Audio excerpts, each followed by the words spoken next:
Masjid Sri Bandar ingin menemu bual cikgu-cikgu tentang Cikgu Intan akan menunaikan haji pada tahun ini. Saksikan.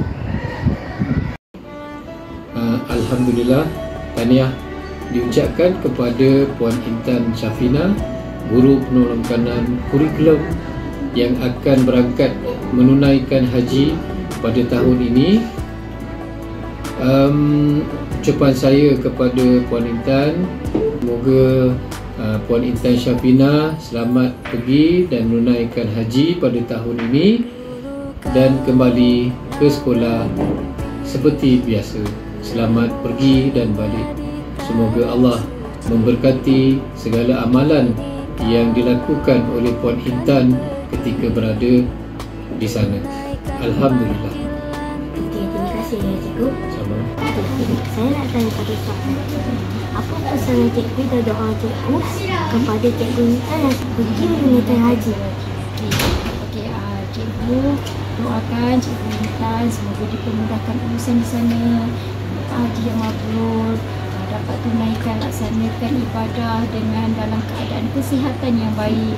Selamat pergi dan selamat pulang. Amin. Okey, terima kasih cikgu. Semoga dipermudahkan urusan Cikgu Intan menunaikan fardu haji. Itu saja. Terima kasih cikgu. Saya berdoa supaya Cikgu Intan dapat menunaikan haji dengan tenang dan sempurna dan dianugerahkan haji mabrur oleh Allah SWT dan kembali ke Malaysia dengan selamat untuk bertugas di SKSB. Terima kasih cikgu.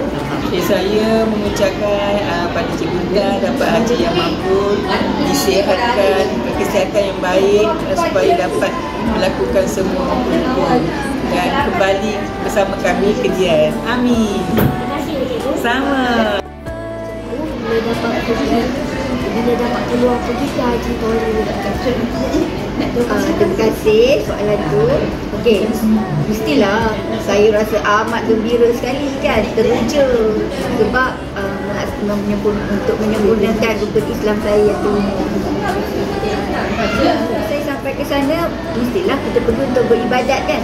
Saya akan melaksanakanlah ibadat-ibadat haji, rukun-rukun haji, wajib haji dengan sempurna insya-Allah. Bila kemas baru ni Buat masa ni saya dah kemas, tapi saya kena buat double check lah kalau ada lagi barang-barang yang tertinggal. dia berbulan yang lain. Yang tu akan datang. Kami bila sampai ke sana. InsyaAllah InsyaAllah saya akan mendoakan untuk semua warga SKSB akan sentiasa dalam rahmat Allah, sihat sejahtera, dapat belajar dengan sempurna dan dapat kejayaan di dunia dan di akhirat. Terima kasih.